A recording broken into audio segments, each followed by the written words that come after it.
ओम अस्मद्गुरुभ्यो नमः। हरि ओम श्रीशैलेशित्यादि प्रणतोऽस्मि नित्यम्।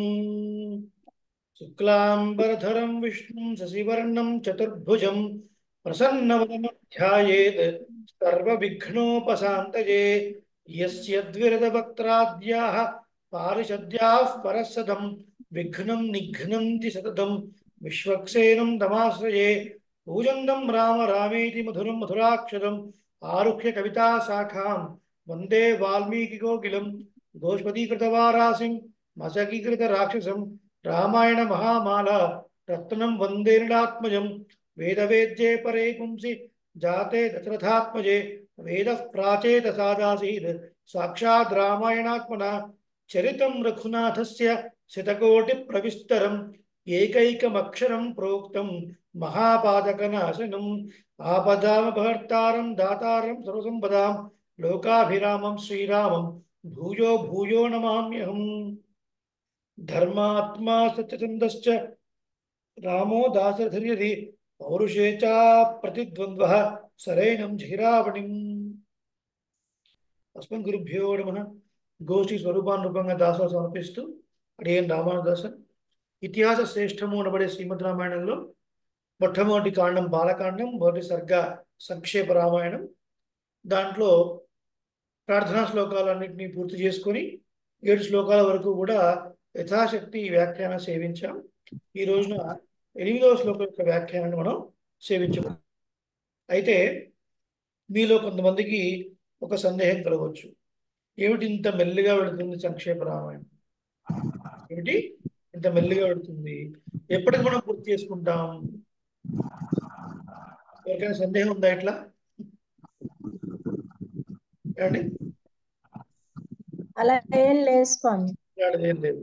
ఇంకెవరికైనా ఫాస్ట్ గా పరిగెడితే ఇలా స్లోగా చెప్తుంటేనే ఉండట్లేదు స్వామి, అలా ఫాస్ట్ గా వెళ్ళిపోతే అసలు వాస్తవానికి ఒక చిన్న విషయం మీరు అందరూ ఆలోచించండి. ఒక చిన్న విషయం, మనం ఉపోద్ఘాతం నుంచి మొదలు పెట్టుకున్నాం కదండి. మెల్లిగా వేదం అంటే ఏంటి, ఇతిహాసం అంటే ఏంటి, అలా చెప్పుకుంటూ వచ్చాం. అలా చెప్పుకుంటూ వస్తూ మనం ఒక మాటను చెప్పుకున్నాం. ఏం చెప్పుకున్నామంటే శ్రీమన్నారాయణుడు మనందరినీ కరుణించడం కోసం, మనందరినీ మన ఇంటికి మనల్ని చేర్చడం కోసం వేదాన్ని ఇచ్చాడు. దాని పక్కన పెట్టే వరకు ఇతిహాసాన్ని ఇచ్చాడు, పురాణాలు ఇచ్చాడు, ఇవన్నీ ఇచ్చాడు. తర్వాత మరి ఏం చేశాడు? ఇవన్నీ ఇచ్చిన తర్వాత కూడా ఇంకా వీళ్ళు రావటం లేదే అని పరమాత్మ తానే స్వయంగా త్రేతాయుగంలో రాముడిగా అవతరించి ధర్మాన్ని అనుష్ఠింపజేసి తాను అనుసరిస్తూ ఇలా ఉండాలి అని చెప్పాడు. అయితే మరి అవతారం అయిపోయిన తర్వాత మనకి ఎలా తెలియాలి అని గురించి అన్న ఉద్దేశంతో ఏం చేశాడు పరమాత్మ? చతుర్ముఖ బ్రహ్మకి వాడన్నింటినీ కూడా అవతారాన్ని కూడా చాలా చక్కగా చెప్పాడు. బ్రహ్మలోకంలో ఉన్నటువంటి శ్రీరామాయణము ఎన్ని శ్లోకములతో కూడుకున్నది? 10,000 స్వామి. 1,10,000. శతకోటి ప్రవిస్తరం అన్నారు కదా శతకోటి స్వామి. శతకోటి ప్రవిస్తరం. శతకోటి అంటే 100 కోటి. 100 కోటి. సో 100 కోట్ల శ్లోకాలు ఉన్నాయని అర్థం. బ్రహ్మలోకంలో ఉన్న శ్రీరామాయణంలో 100 కోట్ల శ్లోకములు కలవు. 100 crores. చూడండి, దాన్ని ప్రవర్తింపచేయాలి భూలోకంలో అని చతుర్ముఖ బ్రహ్మ నారద మహర్షికి చెప్తే నారద మహర్షుల వారు వాల్మీకి మహర్షుల వారికి ఉపదేశించారు. సంక్షేపంగా దాన్ని సంక్షేప రామాయణం అంటున్నాము. 100 శ్లోకాలు. దాన్ని బేస్ చేసుకొని వాల్మీకి మహర్షి 24,000 శ్లోకములుగా శ్రీరామాయణాన్ని అందించారు. ఇప్పుడు ఏ తర్వాత మనకు ఏం తెలుస్తుంది? నారద మహర్షి ఉపదేశించిన ఈ 100 శ్లోకాలని మనం సరిగ్గా తెలుసుకుంటే పూర్తి శ్రీరామాయణాన్ని పాలన చేసిన ఫలం మనకు కలుగుతుంది. అంటే మనంత ఈజీగా వస్తుందండి ఆ ఫలం. ఒక్కొక్క పదాన్ని మనం వివరించుకొని అనుభవించకపోతే, అందులో ఏం చెప్పారో అనే విషయం మనకు తెలియకపోతే మరి ఎలా తెలుస్తుందండి కదా. అందుకనే మనం ఇంత స్లోగా మరి ఒక్కొక్క శ్లోకాన్ని, అందులో ఉన్నటువంటి పదాన్ని చాలా విడమర్చి చెప్పుకుంటూ వెళుతున్నాం. లేకపోతే మీరు అడిగినప్పుడు దాసుడు ప్రారంభించినప్పుడు ఈ పాటికి శ్రీ సంక్షేమ రామాయణం అయిపోయేది, శాతమరు కూడా అయిపోయేది. అయ్యో బాబు ఈయన కష్టపడి చెప్పారు కదా అని మీరు ఏదో కాస్త సంభావన సమర్పించేవారు. ఆ సంభావనతో దాసుడు ఏదో గ్రంథాలు ఇంకేదో కొనేవాడు, అదంతా అయిపోయేది ఈ పాటికి. ఈ పాటికి అంతా అయిపోయేది మొత్తం వ్యవహారం అంతా. కానీ ఇంకా 8వ శ్లోకంలోనే ఉన్నాం. ఎందుకు అంటే కొద్ది కొద్దిగా మనం వారానికి 2 సెషన్స్ వీటిని మనం మెల్లిగా మెల్లిగా అనుభవిస్తూ వెళ్ళాలి. ఎంత త్వరగా నేర్చుకున్నాము అన్నది ముఖ్యం కాదు, క్వాలిటీ ఇంపార్టెంట్. సో మెల్లిమెల్లిగా మనం అనుభవిస్తున్నాం కదండి. సో గత వారం మనం 11 నుంచి 15 శ్లోకాలు సంత చెప్పుకున్నాం, రైట్. ఈ రోజున 8వ శ్లోకం యొక్క అర్థాన్ని మనం భావించబోతున్నాం గోవిందరాజయ్య వ్యాఖ్యతోని. అలాగే కొంతవరకు ఈ గ్రంథం కూడా వచ్చింది కదా పోయిన వారం, ఆచరణ గ్రంథంతో ఆంధ్ర వాల్మీకి వాసుదాస్ గారు వారు రచించినటువంటి మంత్రం అనే వ్యాఖ్యానం, బాలకాండం, ఇలా 9 గ్రంథాలు ఉన్నాయి శ్రీరామాయణానికి. దిస్ ఈస్ ద విడ్త్ గ్రంథం.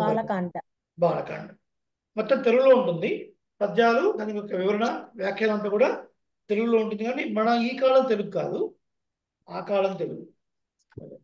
1007 పేజెస్. ఓకే, చూడండి.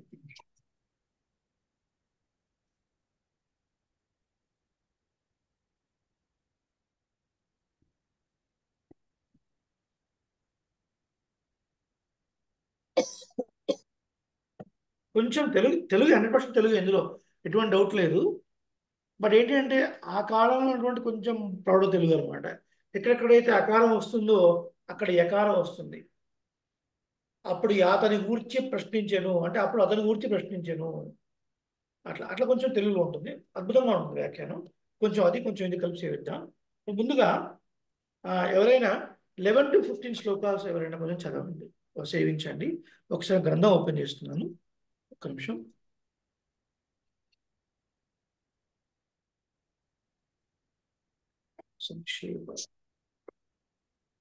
అడియన్ సేవిస్తాను. ఒక గ్రంథం ఓపెన్ చేసి డిస్ప్లే చేస్తున్నాను అండి.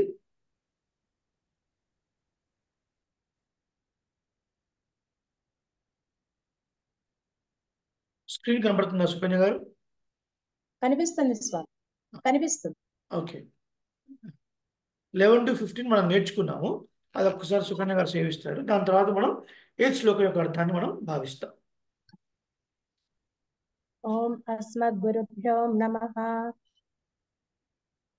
సమస్సమ విభక్తాంగః స్నిగ్ధవర్ణః ప్రతాపవాన్ పీనవక్షా విశాలాక్షో లక్ష్మీవాన్ శుభలక్షణః ధర్మజ్ఞः సత్యసంధశ్చ ప్రజానాం చ హితే రతః యశస్వీ జ్ఞానసంపన్నః శుచిర్వస్య సమాధిమాన్ ప్రజాపతిర్ సమశ్రీమాన్ ధాతా రిపునిషూదనః రక్షితా జీవలోకస్య ధర్మస్య పరిరక్షితా రక్షితా ఒక్క నిమిషం స్వామి.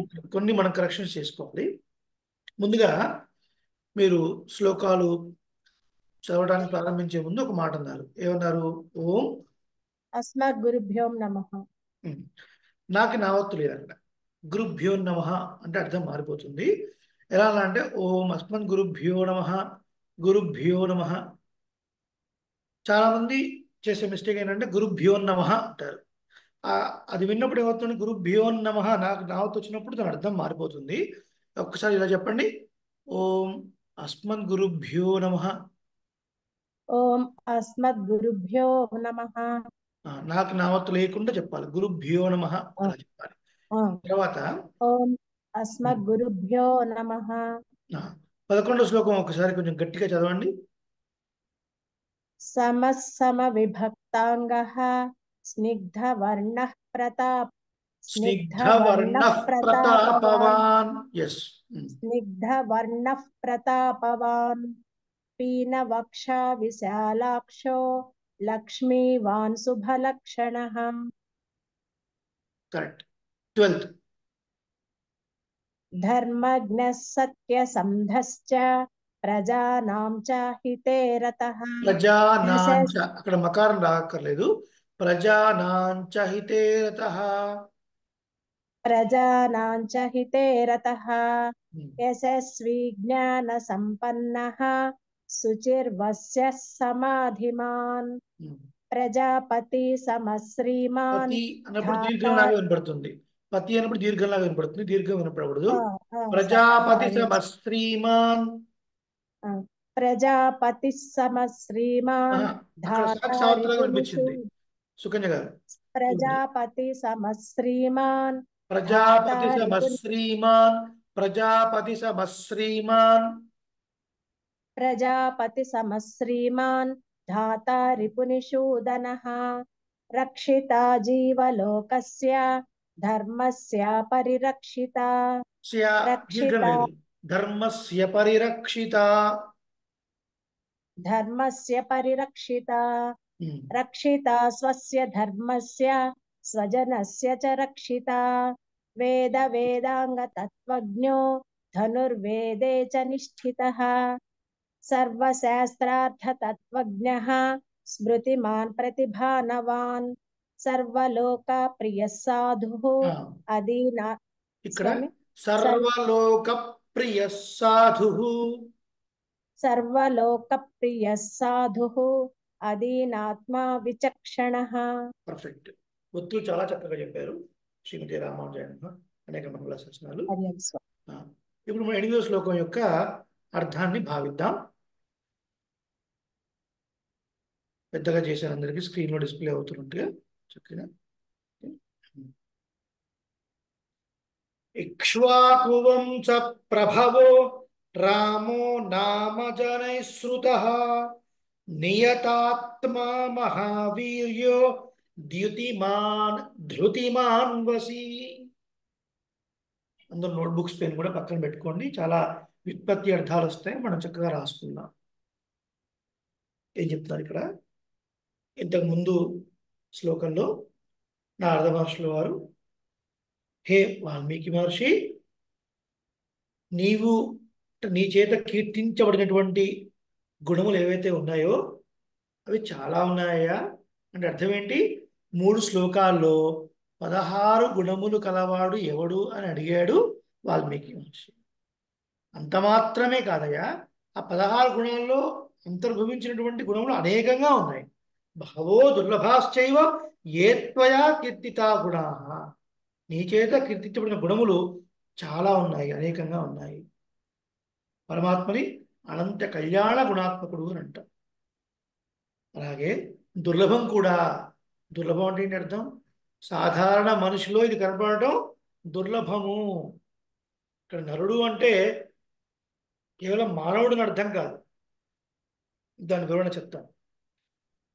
అయితే అలాంటి వాడిని నేను గుర్తించి ధైర్యుక్త శ్వేతాం నరః వక్ష్యామ్యహం బుద్ధ్వా, నేను తెలుసుకొని నీకు చెప్పగలను, నువ్వు విందువు కాక అని అన్నాడు. ఇప్పుడు ఒక సందేహం ఏమండి, నారద మహర్షుల వారు వాల్మీకి మహర్షికి ఉపదేశం చేయాలని వచ్చారు. వారి తండ్రి గారి యొక్క ఆజ్ఞ మేరకు వీరు ఏం చెప్పాలని వచ్చారో వాల్మీకి మహర్షి కూడా అదే అడిగారు కదా. దాంతో గొప్ప ఆనందాన్ని పొందారు ఎవరు? నారద మహర్షి. అలాంటప్పుడు వెంటనే చెప్పడం ఆరంభించకుండా నేను తెలుసుకొని ఆలోచించి చెప్తాను అంటే నారద మహర్షి మర్చిపోయాడా? నారద మహర్షి తన తండ్రి చెప్పిన విషయాన్ని మర్చిపోయాడా? ఏంటి అర్థం? ఎలా తీసుకోవాలి? అలా ఆలోచించడానికి ఆస్కారమే లేదే. ఎందుకు? మొట్టమొదటి శ్లోకం ఏం చెప్తుంది? తపస్వాధ్యాయ నిరతం తపస్వి చెప్పి మునిపుంగవం అని చెప్పింది. మునులలో శ్రేష్ఠుడు అని చెప్పింది. వాగ్విదాంబరం అని కూడా చెప్పింది. విధుల్లాభే అనే ఒక ధాతువు నుంచి సరస్వతి చేత పొందబడినటువంటి పుత్రుల్లో చాలా గొప్పవాడండి, శ్రేష్టమైన వాడు అని చెప్పినప్పుడు మరి ఎప్పుడూ తపస్సునందు ధ్యానం నందు నిమగ్నమై ఉండేటువంటి నారద మహర్షి మర్చిపోయే అవకాశం ఎక్కడుందండి? లేదు. పోనీ ఆలోచించి చెప్తాను, తెలుసుకొని చెప్తాను అంటే నారద మహర్షి ఇంకోళ్ళ దగ్గరికి వెళ్ళి అడిగి, అయ్యా వాల్మీకి మహర్షి ఇట్లా అడిగారు, ఇలాంటి గుణములు ఉన్నవాడు ఎవరు కాస్త చెప్పండి అని తెలుసుకొని చెప్తాను అర్థం కాదు. ఎలా అర్థం చేసుకోవాలి? ఇందాక మీరే అన్నారు, బ్రహ్మలోకంలో శ్రీరాముడి యొక్క చరితము 100 కోట్ల గ్రంథముగా ఉన్నది. చూడండి, గ్రంథము అంటే 2 అర్థాలు. గ్రంథము అంటే ఇలాంటి ఒక గ్రంథము అని అర్థం. గ్రంథము అంటే 32 అక్షరముల సమాహారము లేదా శ్లోకము అని అర్థం. కాబట్టి శతకోటి ప్రవిష్టము అంటే 100 కోట్ల గ్రంథముగా ఉంది అంటే 100 కోట్ల శ్లోకములతో ఉన్నది అని అర్థం. రైట్? అలా మరి అంత విస్తారంగా విన్నారు నారద మహర్షి తన తండ్రి దగ్గర. అంత విస్తారంగా విని రాముణ్ణే మనసులో తలుచుకొని నింపుకొని వచ్చిన తర్వాత శిష్యుడు కూడా అదే ప్రశ్న అడగడంతో రెట్టించిన సంతోషంతో ఆ రాముడి యొక్క గుణాల్లో మునిగిపోయాడు నారద మహర్షి. బాగా వేగంగా పారుతున్న ఏరులో ఆ ఏరును దాటాలి అంటే ఏదో ఒక సహాయాన్ని కోరుతాడు మనిషి. 10 మంది ఉన్నారనుకోండి, ఒకరిచే ఒకటి పట్టుకొని వెళుతూ ఉంటారు. ఎందుకంటే ఆ ప్రవాహంలో పట్టుకోకపోతే కష్టం. అదే విషయంలో తిరుపతిలో కూడా వస్తుంది కదా, నీరాతంగా స్థిరగిరెడ్డి చెప్తున్నప్పుడు ఆ తర్వాత మెల్లగా మరలి తింగళ్ళు వస్తున్నప్పుడు నన్నాడాలు అంటారు, నేరులయ్యర్ అంటారు. భగవంతుని గుణ ఆవిష్కరణ ఎట్లాంటిది అంటే ఒక్కరం మనం దాన్ని అనుభవించలేము, అందరితో కలిసి అనుభవించాలి. భగవంతుని యొక్క గుణ పరివాహం ఆ ప్రవాహంలో పడి కొట్టుకోబోయే ప్రమాదం ఉంది ఒక్కలో అనుభవిస్తే. కాబట్టి అందరం కలిసి అనుభవించాలి.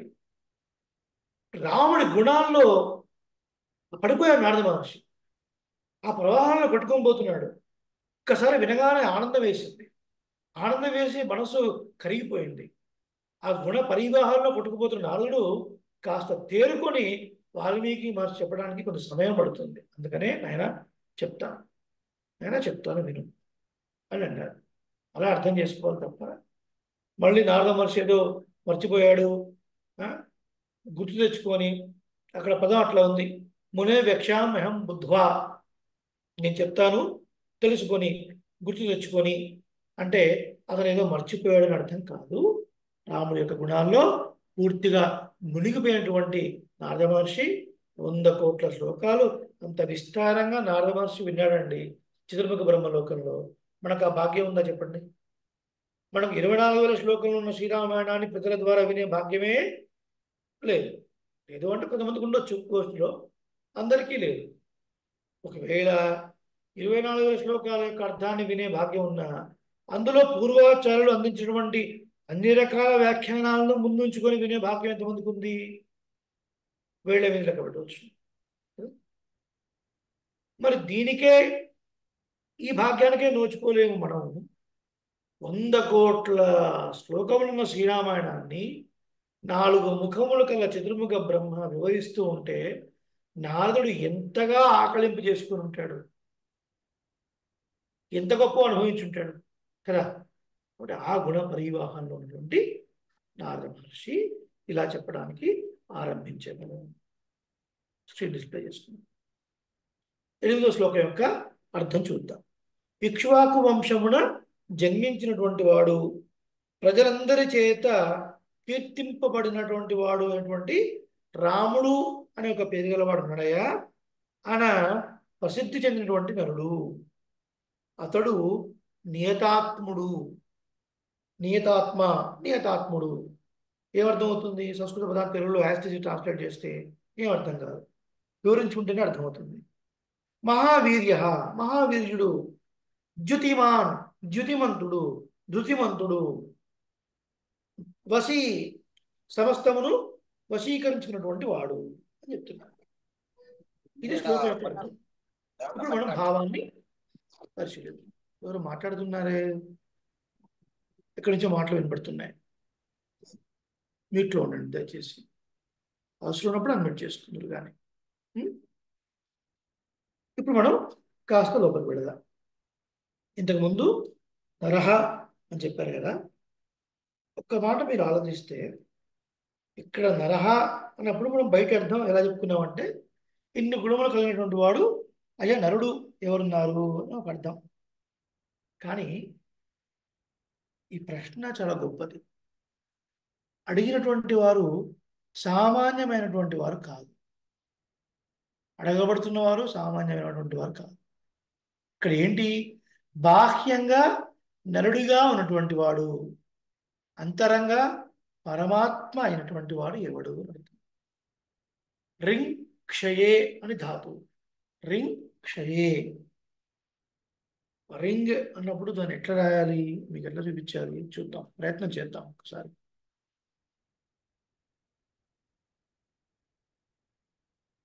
స్క్రీన్ డిస్ప్లేలో ఉంది కదండి.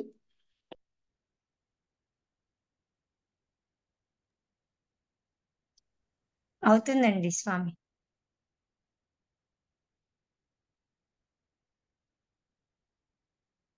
అది ఏ అది దేలాగా కనపడుతుంది.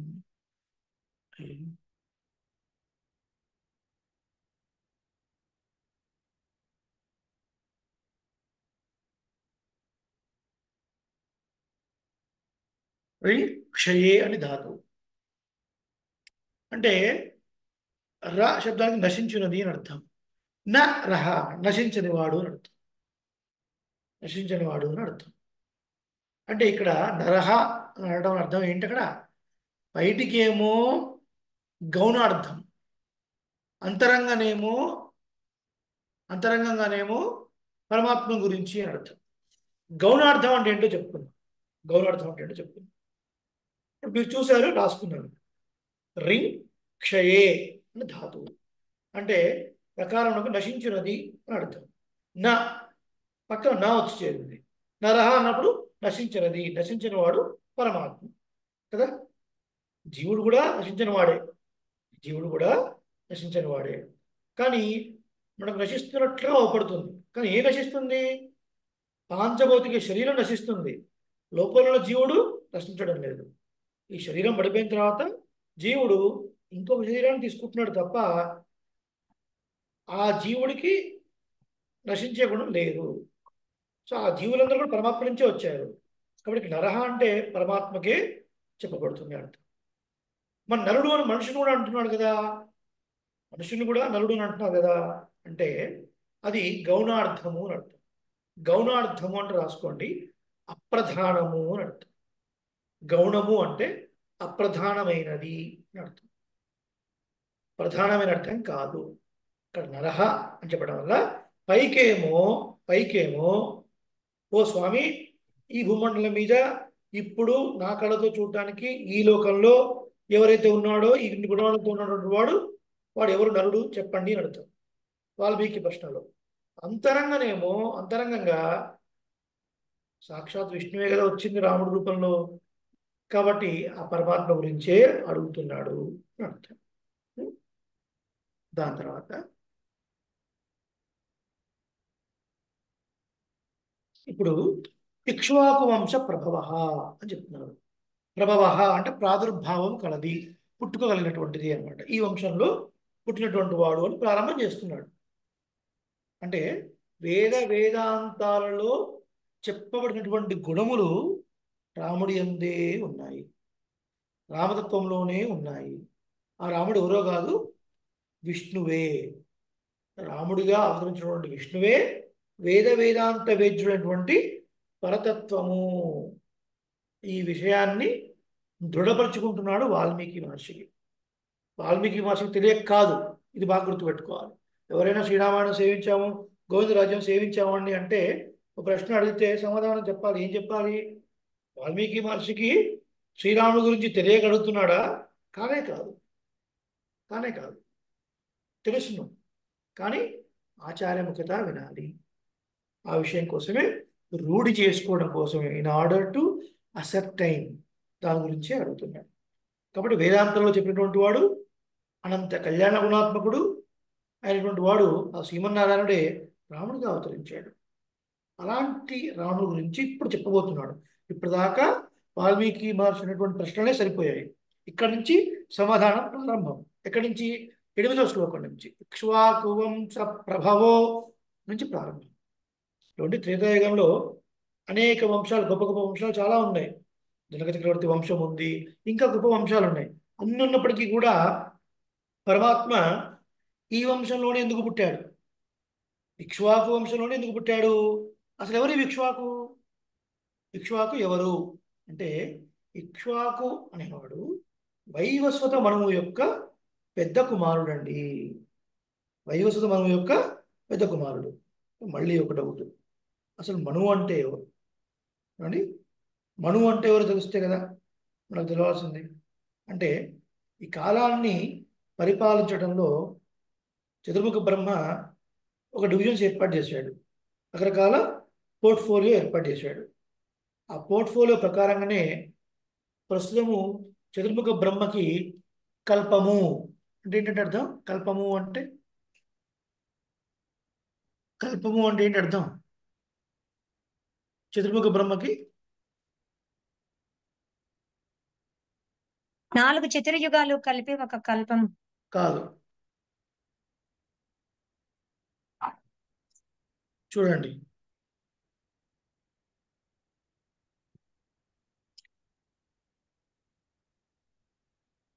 వేయి చతుర్యుగాలు. అదే సారీ. 1000 చతుర్యుగాలు అయితే మనకు ఒక కల్పం. ఒక కల్పము అవుతుంది కదా. ఉమ్. ఇప్పుడు చతుర్ముఖ బ్రహ్మకి ఒక పగలు కాలాన్ని ఆయన ఏం చేశారంటే కొంచెం డివిజన్స్ చేశారు. ఇప్పుడు చూడండి, మన దగ్గర కూడా ఒక పెద్దవాళ్ళు ఉన్నారనుకోండి, ప్రైమ్ మినిస్టర్, దాని కింద మళ్ళీ కొంత సహాయకంగా మినిస్టర్స్ కొంతమంది, వాళ్ళందరూ ఉంటారు కదా. అలా స్క్రీన్ కనబడుతుందండి మీకు? కనబడుతుంది కదా? స్క్రీన్ కనబడుతుందా మీ అందరికీ? కనిపిస్తుంది స్వామి, ఓకే ఓకే. కనిపిస్తుంది స్వామి. అలా ఎరేజర్ ఎక్కడ ఉంది? అలా ఏం చేశారు? చతుర్ముఖ బ్రహ్మ 14 మనువులను ఏర్పాటు చేశారు.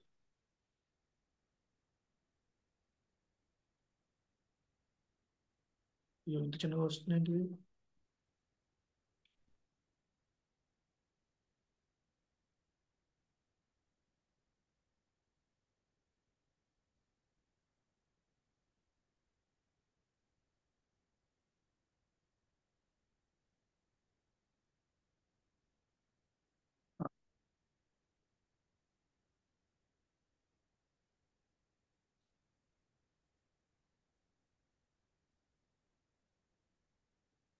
పద్నాలుగు మంది మనువులు. సో ఇప్పుడు మీరు చూస్తే 1000 చతుర్యుగాలు 14 మంది మనువులను పరిపాలిస్తూ ఉంటారు. అంటే వాళ్ళకు సబ్ మినిస్టర్స్ లాగా అనుకోండి. అప్పుడు ఒక్కొక్క మనువుకి సుమారుగా 71 మహాయుగాలు వస్తాయి. 71 మహాయుగములు వస్తాయి. ఈ 14 మంది మనువుల్లో ఇప్పుడు ప్రస్తుతం ఉన్నటువంటి వైవస్వత మనువు యొక్క పెద్ద కుమారుడే ఇక్ష్వాకు అనేవాడు. స్వయంభువ, స్వరోచిష, 2 మనువులు ఉన్నాయి. చూడండి, గ్రంథాలు తెలుస్తుంది. అందులో 7వ మనువు వైవస్వత మనువు. ఈ వైవస్వత మనువు యొక్క పెద్ద కుమారుడే ఇక్ష్వాకు.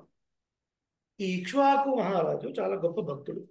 ఇతడు శ్రీమన్నారాయణ గురించి తపస్సు చేయగా ఆరాధన కోసము రంగనాథుని యొక్క విగ్రహాన్ని ఇస్తాడు పరమాత్మ కదా. కాబట్టి భగవంతుని యొక్క ఒక సంబంధం చేత ఈ నారద మహర్షుల వారు ఇలా స్టార్ట్ చేశారు. భగవంతుడు కూడా మరి ఎలా అవతరించాడు? దశ చక్రవర్తి కుమారుడుగా. అంటే ఇక్ష్వాకు వంశంలో, అంటే సూర్యవంశంలో వైవస్వత మనువు ఇక్ష్వాకు. ఆ ఇక్ష్వాకు ఎలాంటి వాడు? పరమ భక్తుడు. అలా శ్రీమన్నారాయణ యొక్క అర్చావతారాన్ని, రంగనాథుణ్ణి కలిగినటువంటి వాడు.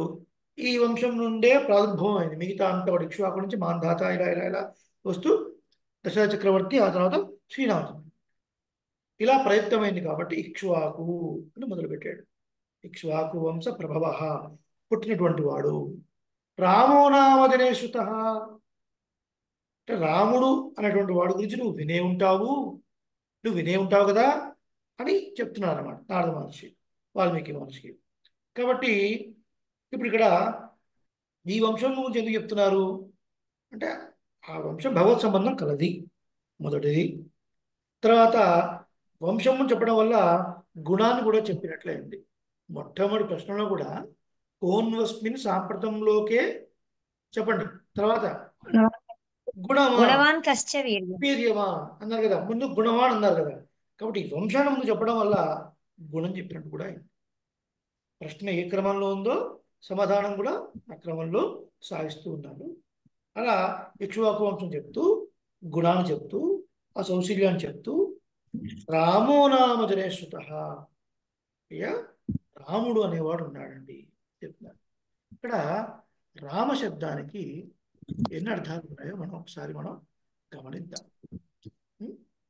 రామో రమయతాం వరహ రమయతి సర్వాన్ గుణైరితి రామ.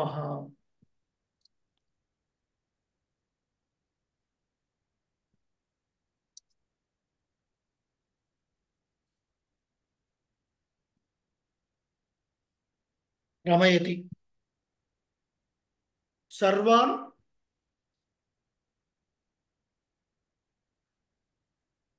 రమయతి సర్వాన్ గుణైరితి రామ. గుణైరితి అంటే గుణై ప్లస్ ఇతి రామ.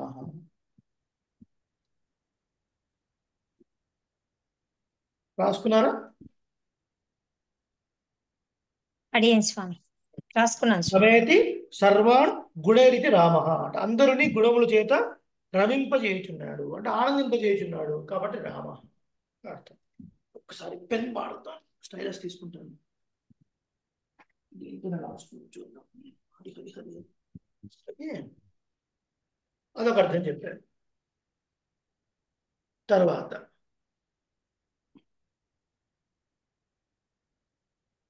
ఇదొక అర్థం. దీని తర్వాత రికగ్నైజ్ చేయటం లేదు.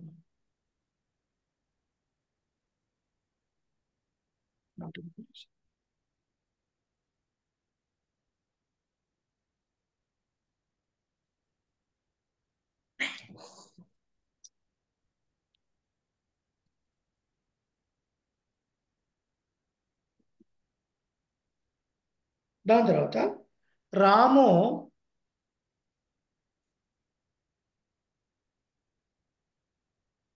రమయతాం వరః.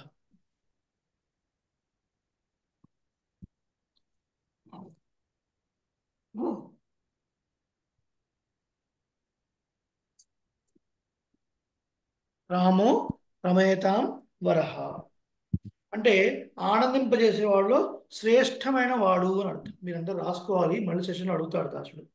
రామో రమయతాం వరః ఆనందింపజేసేవాళ్ళు శ్రేష్ఠుడు అని అర్థం.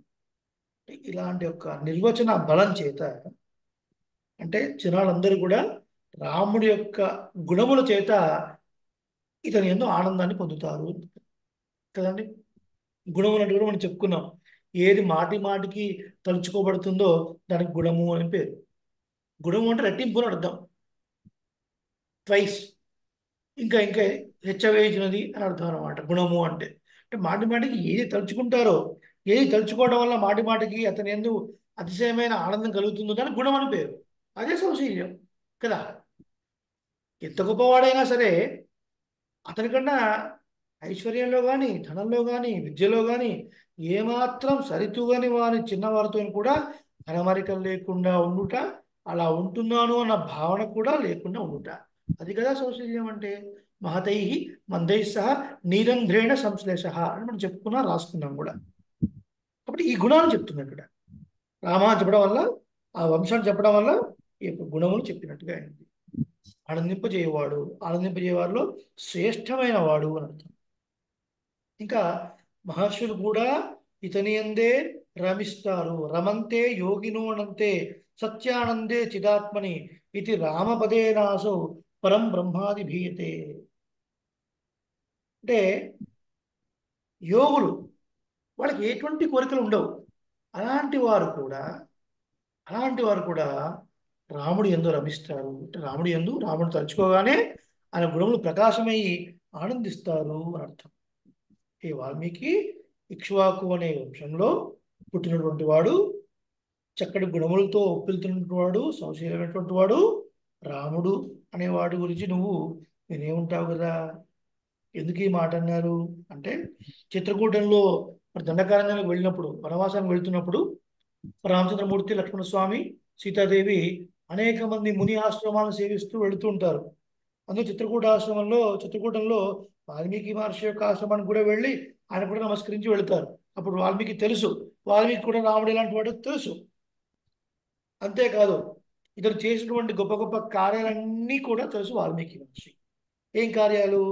తాటకి అనే ఒక రాక్షసుల్ని, తాటకీయులు అంటే మారుతి సుబాహుల్ని సంహారం చేయటం, విశ్వామిత్రుని యొక్క యాగాన్ని రక్షించడము, అహల్య యొక్క శాపాన్ని విమోచనం చేయటము, శివదండు భంగం గావించడము, పరశురాముని గ్రహించడము, అలాగే సుగ్రీవుడి యొక్క కోరిక మేరకు 7 మద్ది వృక్షాలు, సాల వృక్షాలని భేదించడము, వాలిని సంహరించడము, సముద్ర బంధనము, రావణుని యొక్క మూల బలాల్ని నశింపజేయటము, ఇలాంటి వాటన్నిటి చేత రాముడి యొక్క గొప్పతనము వాల్మీకి మహర్షికి తెలుసును. వినే ఉంటావు కదా నువ్వు. అగో అట్టి రాముడు నారాయణుడు అని భావము. ఎందుకంటే మనం ఇందాక చెప్పుకున్నాం, నర శబ్దానికి గౌణముగా మనిషి అనే అర్థం చెప్పుకోవచ్చు. గౌణము అంటే అప్రధానమైనది.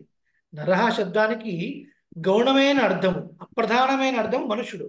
ఏమంటే మనుషుల్లో ఇన్ని గొప్ప గుణాలు ఉంటాయండి? చెప్పండి, ఉంటాయా? మనలో ఇన్ని గుణాలు ఉన్నాయా? ఒక గుణమైనా ఉందా? ఒక గుణమైనా మనం శ్రీరాముని చూసి నేర్చుకోవడానికే కదా శ్రీరాముని సేవిస్తున్నాం. మనం 16 గుణములు గలవాడు ఎవడో అని అంటున్నాడు. అనంతమైన కళ్యాణ గుణాత్ముడు పరమాత్మ. ఈ గుణాలని మనం వినగా వినగా వినగా అదేదో అంటారు కదా, కొన్ని కొన్ని సంవత్సరాలు, కొన్ని నెలలు వీరితో వారు కలిసిపోయి ఉంటే వీరు వారయ్యారు, వారు వీరయ్యారని. ఎవరితో కలవాలి మనం? ఈర్ష్య, అసూయ, ద్వేషము, Telugu TV channels, serials, Bigg Boss చూసేవాడుతున్నా మనం కలవాల్సింది కాదు. శ్రీరామాయణ, మహాభారత, భాగవతాది పూర్వాచార గ్రంథాలు ఎవరు సేవిస్తుంటారో వారితో కలిస్తే ఏమవుతుంది? కొంత గంధం, ఆ వాసన మనకు అంటుకుంటుంది. చూడండి, మనం చిన్నప్పుడు చదువుకున్నాం ఫిజిక్స్లో మ్యాగ్నెటిజం. మ్యాగ్నెటిజం అంటే అయస్కాంతత్వము అని. 3 రకాల అయస్కాంతత్వం ఉంటుంది. ఒకటి ఫెర్రో కదా, గుర్తుందా?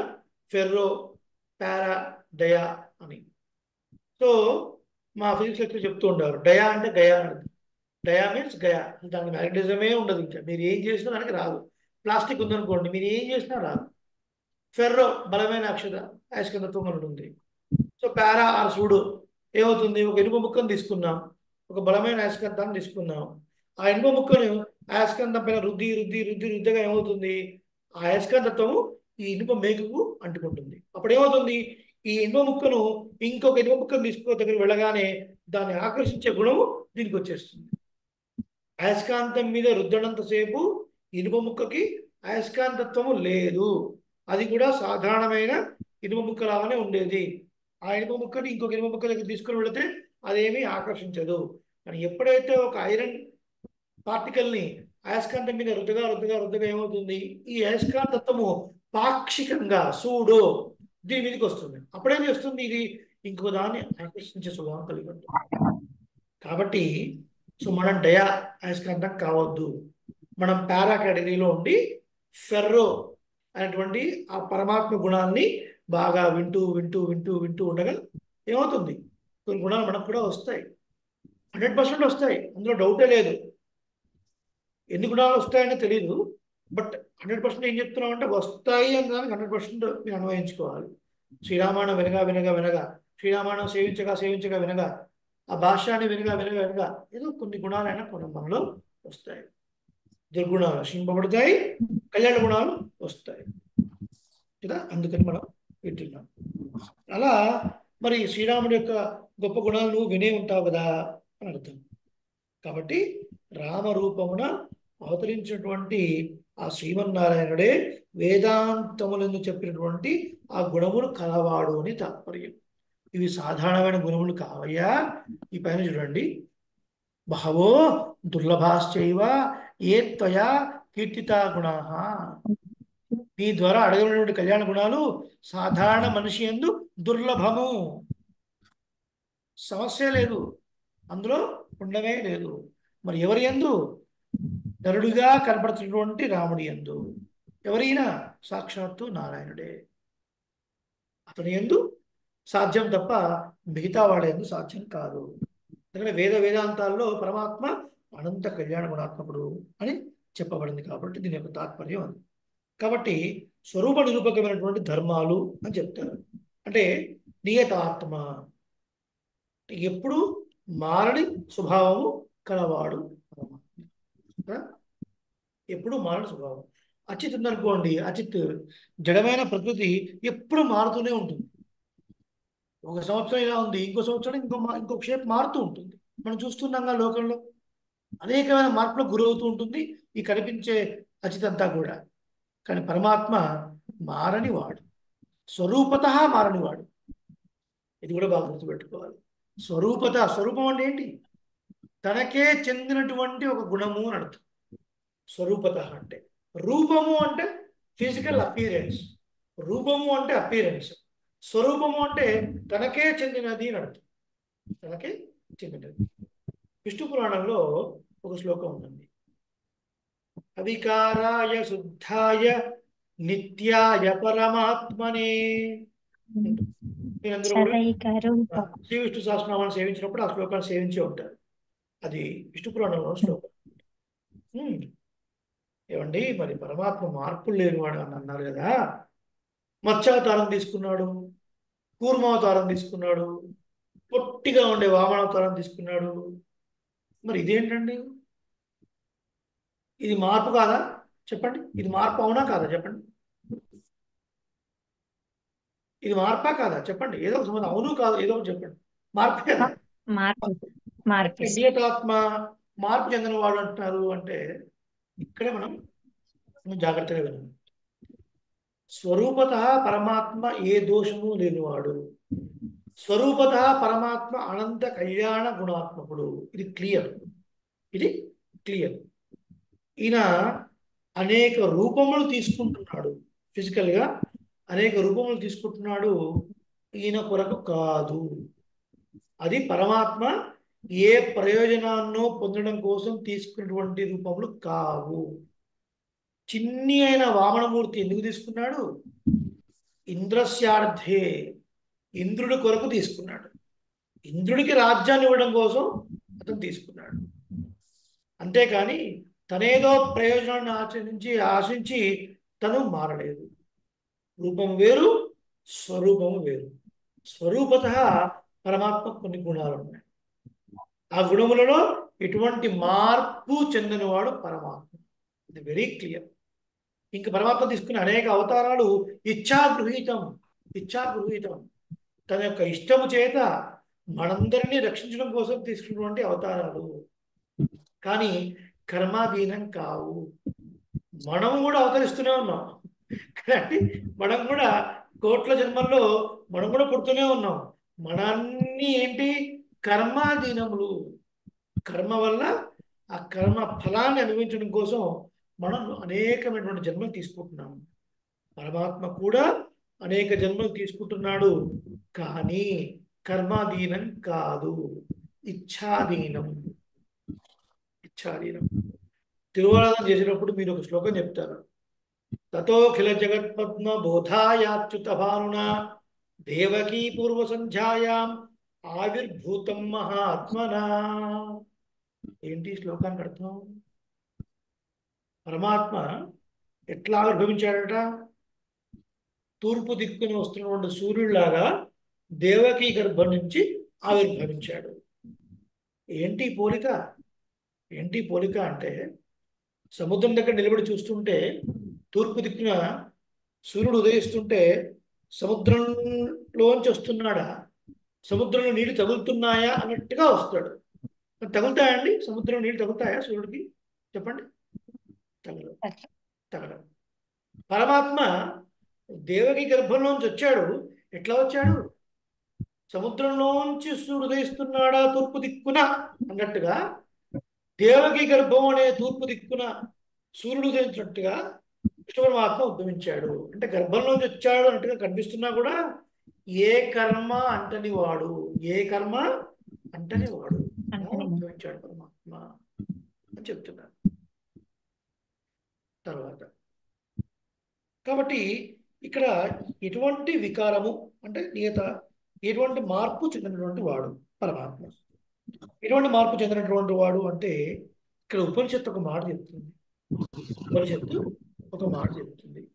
ఏం చెప్తుంది అనేది చూద్దాం. టైప్ చేస్తాను. రాయడం కన్నా ఇదే కొంచెం సుఖంగా ఉంటుంది. ఎవరో అన్మ్యూట్లో ఉన్నారు, మ్యూట్ చేసుకోండి. మ్యూట్ చేసుకోండి.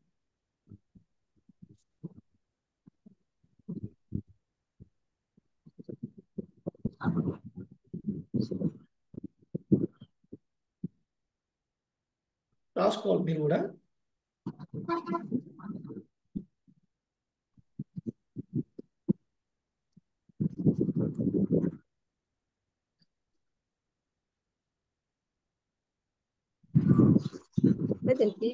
ఇక్కడ మాటలు వినపడుతున్నాయండి.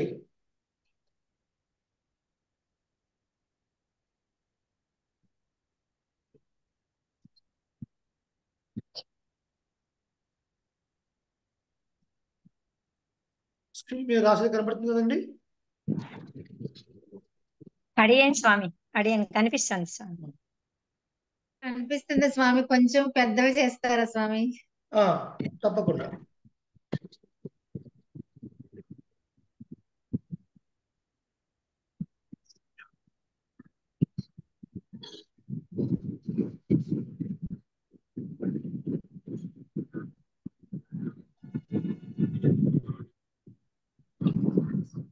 మ్యూట్ చేసుకోండి. ఇక్కడ సౌండ్స్ వస్తున్నాయి, మ్యూట్ చేసుకోండి. సార్ నేను చేస్తాను. లక్ష్మి లక్ష్మి లక్ష్మి రమాదేవి తిరుమల చేశాను. ఇప్పుడు స్పష్టంగా కనబడుతున్నాయండి. కొంచెం పెద్ద చేయమంటారు. క్లియర్ గానే కనిపిస్తున్నాయి స్వామి. సూపర్, కనిపిస్తున్నాయి స్వామి. చదవండి. అన్నపూర్ణ గారు చదవండి. నాస్య జరయా ఏతజ్జీర్యతే నవధేనాస్య హన్యతే. ఏంటి దీని అర్థం అంటే, జర అంటే ముసలితనం అర్థం. జర అంటే ముసలితనం అంటే శరీరం యొక్క ముసలితనం చేత ఇతడు నశింపనివాడు. అలాగే నా వదే నాస్య అన్యతే, సంహారం చేత కూడా చంపబడని వాడు. అంటే ఇతని మీదకి ఎవరైనా వెళ్ళి యుద్ధం చేసి సంహరిద్దామా అంటే అలా సంహరించబడేవాడు కాదు. పోనీ ఇతనికి ఏమైనా ముసలితనం వచ్చి నశింపబడతాడా అంటే అలా కూడా కాదు. అలాంటి వాడు పరమాత్మ. అదే మార్పు లేనివాడు అని అర్థం కదండి. నాస్య జరయా ఏతజ్జీర్యతే నా వధే నాస్య హన్యతే. ఇప్పుడు ఎప్పుడు మారని స్వభావం కలవాడు, అలాగే నశించే స్వభావము లేనివాడు. దీని గురించే ఉపనిషత్తు కూడా ఒక మాట చెప్తుంది మనకి. ఏం చెప్తుందో ఇక్కడ రాస్తుంది. రాసేదాన్ని మళ్ళీ కాపీ చేస్తాను.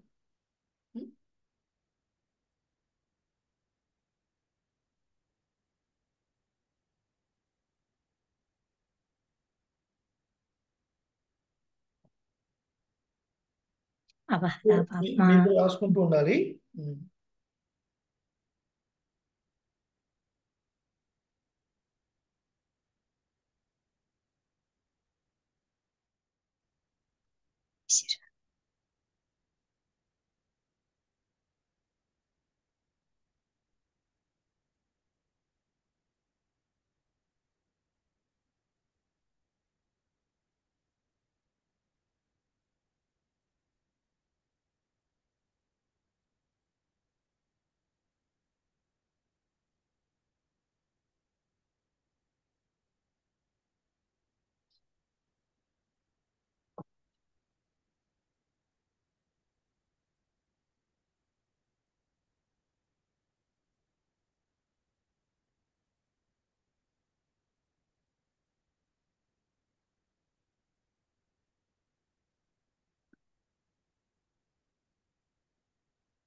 చదవండి, ఎవరైనా ఒక చదవండి.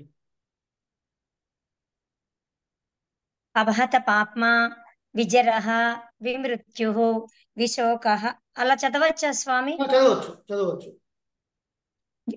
విశోకః విజిగిత్సః అపిపాసః సత్యకామః సత్యసంకల్పః. ఉపనిషత్తు మనం పూర్తిగా వాక్యం చదివినప్పుడు అపహత పాప్మ విజరో విమృత్యుర్విశోకో విజిహెత్సో పిపాసహ అని చెబుతాం. ఇప్పుడు ఒక్కొక్క గుణాన్ని గురించి చెప్తున్నప్పుడు ఈ మొదటి 6 గుణాలు పరమాత్మలో లేవు. అపహత పాప్మ పాపములు అంటని వాడు. విజరహ, ఓకే, అక్కడ మనకు విసర్గ సంధి వచ్చి విజరో అయింది. విజరహ అంటే ముసలితనం లేనివాడు. విమృత్యు అంటే మరణము లేనివాడు. విశోక మృత్యువు. శోకము అంటే దుఃఖము కూడా లేనివాడు. విజిహత్స ఆకలి కూడా లేనివాడు. అపిపాస దప్పి లేనివాడు. ఆకలి దప్పులు లేవు, శోకము లేదు, అలాగే మృత్యువు లేదు, ముసతనము లేదు, పాపము లేదు. ఈ గుణములు లేనివాడు పరమాత్మ. ఇవి ఉన్నటువంటి వాడు సత్యకామ, సత్య సంకల్ప. సత్యమైన కామము అంటది ఒక చక్కటి సంకల్పం చేసేటువంటి వాడు. ఆ సంకల్పానికి ఎటువంటి అడ్డు లేకుండా దాన్ని నెరవేర్చుకునేటువంటి వాడు పరమాత్మ. ఈ జీవాత్మ మోక్షాన్ని పొందిన తర్వాత అక్కడ అష్టగుణ ఆవిర్భావం జరుగుతుంది అని చెప్తారు. అష్టగుణ ఆవిర్భావం అంటే ఈ జీవుడికి కూడా ఈ 8 లక్షణాలు వస్తాయి. ఈ జీవుడికి కూడా 8 లక్షణాలు వస్తాయి. 8 లక్షణాలు ఇప్పుడు మీరు రాసుకున్నటువంటి లక్షణాలు వస్తాయి మోక్షం పొందిన తర్వాత. అందుకనే ఆ రిజల్ట్ దాటిన తర్వాత వెంటనే శ్రీమన్నారాయణ వంటి దేహం మనకు వస్తుంది, సరే. ఆ రూపమే మనకు వస్తుంది. మరి ఇక్కడ ఒక సందేహం ఏమంటే, పరమాత్మకున్న గుణాలన్నీ కూడా మనలో ఆవిర్భావం అయితే మనం కూడా సృష్టి చేయొచ్చు కదా. పోనీ అక్కడ నిత్యసూరుడు కూడా అటువంటి వాళ్ళే కదా, మరి వారు కూడా సృష్టి చేయొచ్చు కదా అంటే దానికి రామాను గారు సమాధానం చెప్తారు. వైకుంఠంలో ఉన్నటువంటి వారు నిత్యసూరులైనా ముక్తులైనా కూడా అష్టగుణ ఆవిర్భావం కలిగినటువంటి వారే. అంటే మనం కూడా మోక్షం పొందిన తర్వాత మనకు కూడా ఈ ఆకలి దప్పులు ఉండవు, ముసలితనం ఉండదు.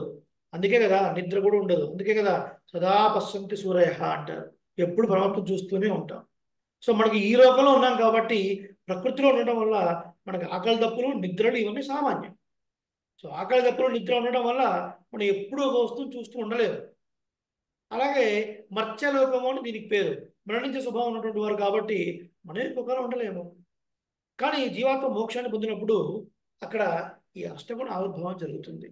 అక్కడ ఉన్న నిత్యులు ముక్తులు కూడా ఈ గుణ అనుభవంతో సమస్త సృష్టిని చేయగలిగిన వారే అయినప్పటికీ కూడా పరమాత్మ యొక్క అధీనంలో ఉంటారు. వాళ్ళు చేయరు. ఎందుకు? ముముక్షుపడి సేవిస్తున్న వారు కొంతమంది ఈ సమూహంలో ఉన్నారు కదా. జీవాత్మ యొక్క స్వరూపం ఏమిటి? శేషత్వము, శేషత్వం, దాస్యత్వం, పారతంత్ర్యము. పారతంత్ర్యం.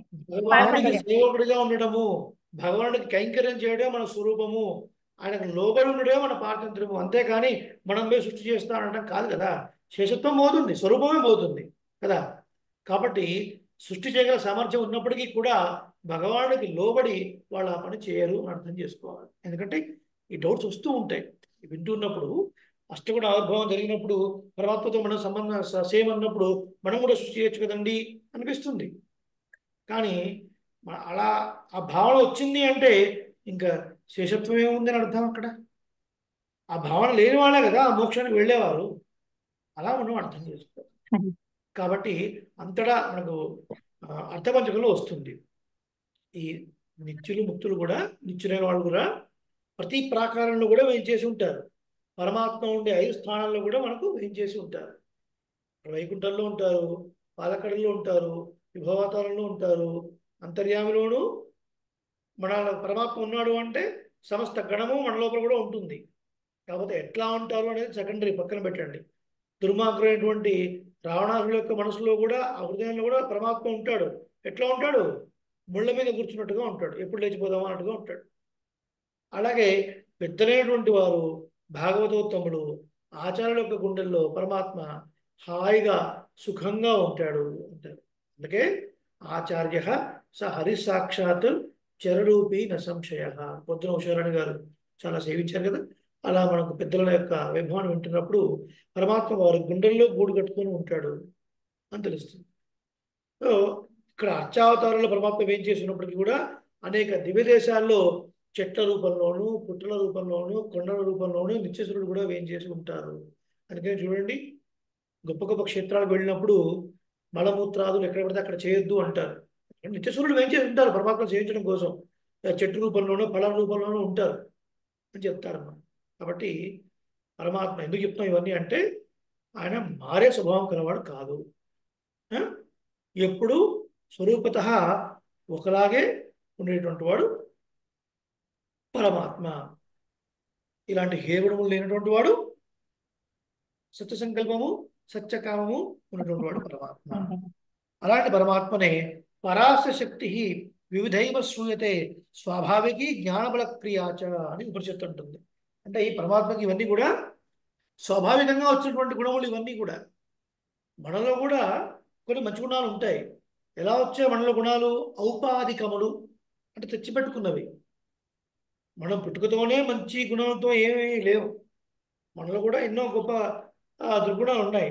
కానీ పెద్దలను సేవించడం ద్వారా, వారి యొక్క అనుగ్రహం ద్వారా మనలో ఉన్నటువంటి కొన్ని కొన్ని కొన్ని గుణాలు నశించిపోయి దుర్గుణాలు, కొన్ని కొన్ని కళ్యాణ గుణాలు మనలో కూడా ప్రకాశిస్తూ ఉంటాయి. ఇవి ఎట్లా వచ్చాయి మనకి? ఔపాధికము.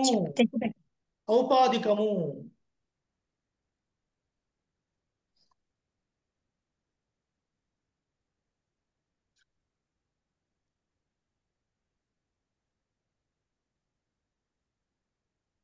ఎందుకో రావట్లేదు, రాసుకోండి. అది ఔపాధికము అంటే తెచ్చిపెట్టుకున్నవి అని అర్థం. కానీ పరమాత్మకి ప్రభూత ముందు నుంచే ఉన్నాయి, ఇవన్నీ కూడా స్వాభావికంగా ఉన్నాయని చెప్తున్నారు. ఇకపోతే దాని తర్వాత పదానికి వద్దాం మనం.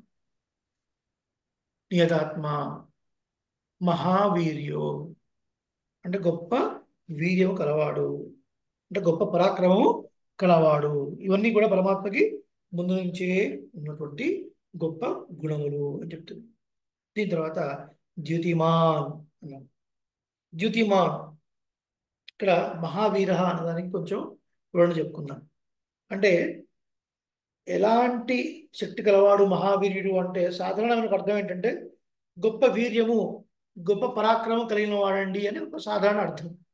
కొంచెం విశేషంగా చెప్పుకోవాలంటే మన ఊహకు కూడా అందనటువంటి వివిధములైనటువంటి విచిత్రమైనటువంటి శక్తి కలవాడు. మన ఊహకు కూడా అందనటువంటి వివిధ రకాలైన విచిత్రములైనటువంటి శక్తి కలవాడు. గొల్ల కులములో పుట్టినటువంటి 7 ఏళ్ల బాలుడు అంత పెద్ద పర్వతాన్ని చిటికిన వేలు మీద ఎత్తుతాడని ఎవరైనా ఊహించారా? ఊహించారా అండి? ఊహించలేదు. అఘటిత ఘటనా సామర్థ్యము అని అంటారు. అఘటిత ఘటనా సామర్థ్యము. 14,000 మంది క్రూరమైన రాక్షసులు జనస్థానంలో వచ్చినప్పుడు 3 గడియలలో శ్రీరామచంద్రమూర్తి వారిని సంహరించాడు. 14,000 మంది డివైడెడ్ బై 72 నిమిషాలు. ఒక నిమిషానికి ఎంతమందిని సంహరించాడో మీకే తెలుస్తుంది. అంతటి గొప్ప పరాక్రమం కలవాడు మహావీర్య అది అర్థం. అంటే చింతింపరాని ఊహకు కూడా అన్నటువంటి గొప్ప పరాక్రమం కలవాడు. ద్యుతిమాన్ తర్వాతి లైన్ ఉంది ఇక్కడ హైలైట్ చేస్తుంది. ద్యుతిమాన్. ద్యుతి అంటే ఒక రకమైన అర్థం కాంతి అని అర్థం. గొప్ప ప్రకాశం కలవాడు అంటే స్వయం ప్రకాశకుడు. జ్ఞానస్వరూపుడు, స్వయం ప్రకాశకుడు. ఇక్కడ కాంతి అని చెప్పడం ద్వారా జ్ఞానము చెప్పబడుతుంది. స్వయంగా ప్రకాశించే స్వభావం కలిగినటువంటి వాడు. మరి ఆ పరమాత్మ యొక్క కాంతి ఎట్లాంటిది అనేది తెలుసుకోవాలంటే భగవద్గీతలో కొన్ని శ్లోకాలు గీతా భాష సేవిస్తే తెలుస్తుంది. ఇక్కడ కాంతి ఎట్లా వస్తుందండి? ఇక్కడ కాంతి సూర్యుడు ద్వారా వస్తుంది కదా. ఉదయం పూట కాంతి సూర్యుడు ద్వారా వస్తుంది. రాత్రిపూట కాంతి చంద్రుడి ద్వారా వస్తుంది. చంద్రుడి ద్వారా వస్తుంది కదా. చంద్రుడు స్వయం ప్రకాశం కాదు. సూర్యుడు ఒక కిరణాలను గ్రహించి రాత్రిపూట మనకు కిరణాలు ప్రసరింపజేస్తున్నాడు. మనకు కూడా సందేహం ఉంటుంది కదా, మనకి ఈ లోకంలో ఇలా కాంతి ఉంది కదా, మరి పరమపదంలో కూడా అలాంటి సూర్యుడు ఏమైనా ఉంటాడా అంటే పరమపదంలో ఉండే సూర్యుడు పరమాత్మయే. పరమపదంలో ఉండేవారు ఎవరు? పరమాత్మే. పరమాత్మ యొక్క కాంతే పరమపదం అంతా వ్యాపించి ఉంటుంది. నా తత్ర సూర్యో భాతి. ఇక్కడ సూర్యచంద్ర ప్రకాశం అంటూ ఏమి ఉండదు. నా చంద్ర గ్రహ తారకాహ, చంద్రుడు గ్రహములు ఇవన్నీ ఏమీ ఉండవు. పరమపదంలో కాంతి అంతా పరమాత్మ కాంతి అంతా విస్తరించి ఉంటుంది. అంతటి కాంతివంతుడు పరమాత్మ. ఈ సూర్యుడి కాంతి ఎట్లాంటిదట అంటే పరమాత్మ యొక్క కాంతిలో లేశ భాగం. లేశ భాగం అంటే సముద్రంలో నీళ్ళు ఉన్నాయి చెప్పలేము. అందులో ఒక బిందువు, ఆ బిందువుని కొన్ని కోట్ల వంతు మనం తగ్గించుకుంటూ పోతే కనపడని తుంపర అంటాం చూసారా, ఆ తుంపర కాంతితోని సూర్యుడు ప్రకాశిస్తున్నాడు. ఆ తుంపర కాంతినే మనం చూడలేకపోతున్నాం కళ్ళతోని. సూర్యుని చూస్తున్నామండి, మనం నేరుగా చూడగలమా? చూడలేకపోతున్నాము. చూడండి స్వామి. మరి మన పిల్లలు వచ్చి పరమాత్మని చూసారా అంటే ఎంత తెలివి తక్కువ ప్రశ్న అండి అది కదా. పరమాత్మని నేరుగా ఈ కళ్ళతో చూసారా అని అడుగుతారు కొంతమంది నాస్తికులు. ఏం చెప్పాలి సమాధానం? ఎవరు చెప్పాలి ఈ శాస్త్రం? ఎవరు వినాలి ఈ శాస్త్రం? ఎంత వింటే వస్తుంది? ఎవరిని సేవిస్తే వస్తుంది? ఈ ప్రశ్నకు సమాధానం ఏదో ఎక్సెల్ షీట్లో వేసి పంపిస్తాను, సమాధానం పంపించండి అంటే అయ్యే పనా ఇది? ఇప్పటికీ వస్తుంటాయి దానికి అట్లాంటి మెసేజెస్, ఇప్పటికీ వస్తుంటాయి. కాబట్టి శాస్త్రజ్ఞానం అనేది భాష్యం సేవిస్తేనే వస్తుంది. బాగా గుర్తుపెట్టుకోవాలి. పెద్దల ద్వారా భాష్యం సేవిస్తేనే వస్తుంది తప్ప శ్లోకము తాత్పర్యము సేవిస్తే రాదు. రా. పరమాత్మ యొక్క కాంతి అంటది. అంతటి కాంతిలో చాలా చిన్న వంతు అంశాన్ని కలిగినటువంటి సూర్యుడు ఇంత ప్రకాశిస్తున్నాడంటే పరమాత్మ కాంతిని మనం చూడలేము, ఎక్స్పెక్ట్ కూడా చేయలేము, ఊహకు అందదు. మరి ఆళ్వార్లు ఎలా దర్శించారు అంటే వాళ్ళు దర్శించాలి అంటే దర్శించలేదు, పరమాత్మ దర్శింపజేశాడండి. పరమాత్మ అవ్యాజమైన కృపతోని ఆళ్వార్లకు తన యొక్క దివ్యమంగళ విగ్రహాన్ని ప్రత్యక్ష దర్శన సమానాకారంగా దర్శింపజేశాడు. మానసికంగా ఇలా స్క్రీన్ ప్లేలో మొత్తం చూపించాడు. ఆయన అనుకుంటే చేయగలడు, ఆయన అనుకుంటే చేయగలడు తప్ప మనం అనుకుంటే చూడలేము.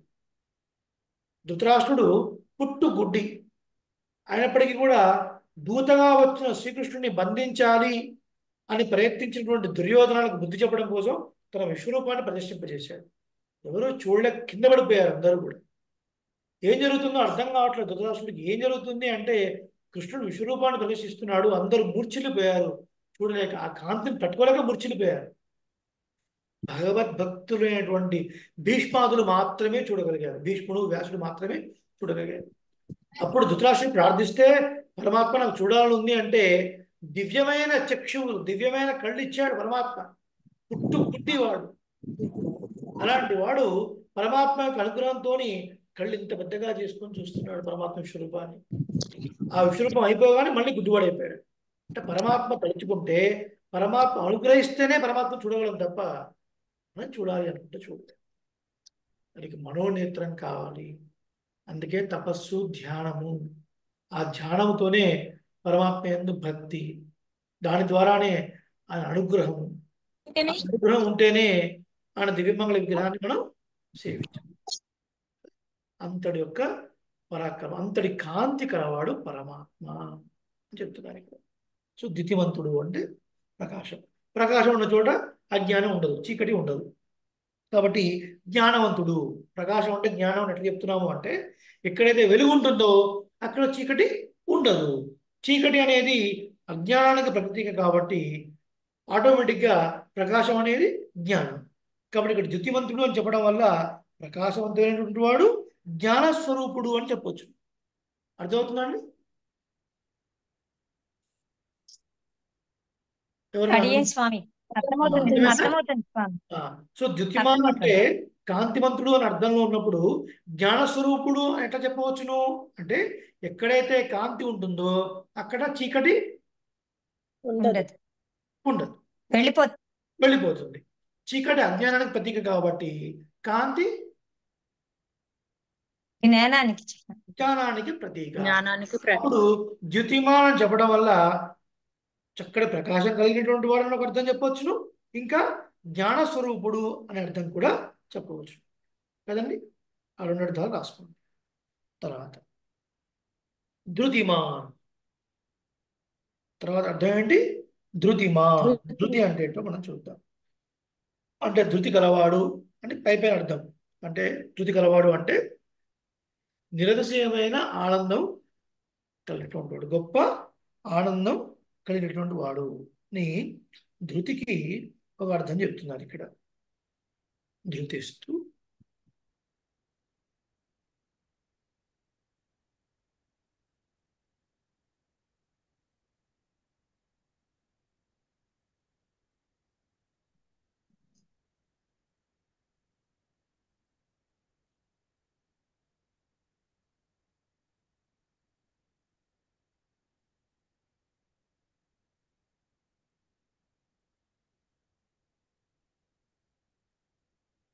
ధృతిస్తూ తుష్టి ప్లస్ సంతోష, తుష్టి సంతోష.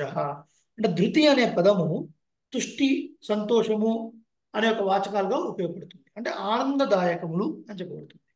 తుష్టి అన్న, సంతోషం అన్న, ఆనందం అని అర్థం అనమాట. సో ఈ రెండింటికి పర్యాయపదంగా ధృతి అనే పదం కూడా మనకు చెప్పబడుతుంది. కాబట్టి దీన్ని చెప్పడం వల్ల ఏమవుతుంది? ధృతిమంతుడు అని చెప్పడం వల్ల ప్రకాశం కలిగినటువంటి వాడు, జ్ఞానం కలిగిన వాడు అర్థమైపోయింది. దాని ధృతి అని చెప్పడం వల్ల ఆనంద స్వరూపుడు అని అర్థమవుతుంది. ఆనందో బ్రహ్మ అని మనకు ఉపనిషత్తు చెప్తుంది. అంటే పరబ్రహ్మము ఆనందమే స్వరూపంగా కలిగినటువంటి వాడు, జ్ఞానమే స్వరూపంగా కలిగినటువంటి వాడు అని అర్థం. కాబట్టి ఈ అడిగినటువంటి, ఈ చెప్తున్నటువంటి అర్థాలు ఎట్లాంటివి అండి అంటే పైపై కనిపించే సాధారణ అర్థాలు కావు, ఉపనిషత్ సంబంధమైనటువంటి అర్థాలు. ధృతిమాన్, ధృతిమాన్. తర్వాత వసి. వసి అంటే ఈ సమస్త ప్రపంచాన్ని తన యొక్క వశమునందు ఉంచుకున్నటువంటి వాడు. సమస్త ప్రపంచము అంటే కేవలం ఈ గ్లోబ్లో ఉన్నది అనుకోవద్దు, అనంత కూడా బ్రహ్మాండాలు అని అర్థం చేసుకోవాలి. సర్వస్వామి, సర్వశేషి అని అర్థం వసి అంటే. దాన్ని కూడా మనం చెప్పుకుందాం.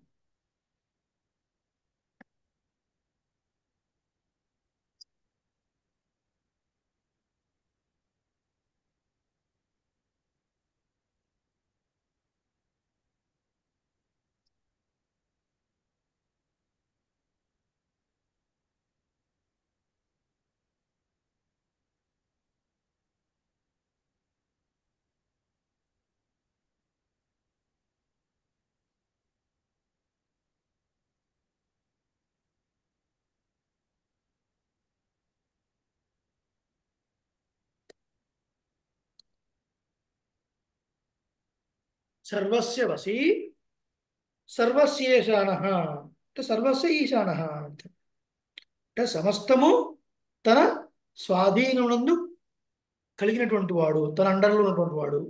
అలాగే అన్నిటినీ నియమింపగలిగినటువంటి వాడు. ఈశ్వర శబ్దానికి నియమన సామర్థ్యము కలవాడు అని అర్థం. రాసుకోండి. ఈశ్వర శబ్దానికి నియమన సామర్థ్యం కలిగిన వాడు అని అర్థం. సర్వస్య వసి సర్వస్య ఈశాన, అన్నిటినీ తన స్వాధీనమందు కలవాడు, అన్నిటినీ నియమించేటువంటి సామర్థ్యం కలవాడు అని అర్థం. ఇది టోటల్గా దీన్ని బట్టి ఏమర్థమవుతుంది? ఇక్ష్వాకు వంశంలో పుట్టినటువంటి, జన్మించినటువంటి ఆ శ్రీరామచంద్రుడు చక్కటి గుణములతో ప్రకాశించేటువంటి వాడు. ఎవరి గుణములను తలుచుకోవడం వల్ల మునులు కూడా ఆనందపడతారో, ఎవడి గుణములందు ఈడుపడి అందరూ సంతోషపడతారో, ఆనందింపజేసే వాళ్ళు ఎవడు శ్రేష్ఠుడో అటువంటి రాముడి గురించి నువ్వు వినే ఉంటావు కదా. వాల్మీకి అందరూ చెప్పుకుంటూ ఉండగా రాముడు ఇలా చేశాడు, అలా చేశాడు, ఇంత గొప్ప పనులు చేశాడు అని వినే ఉంటావు కదా నువ్వు.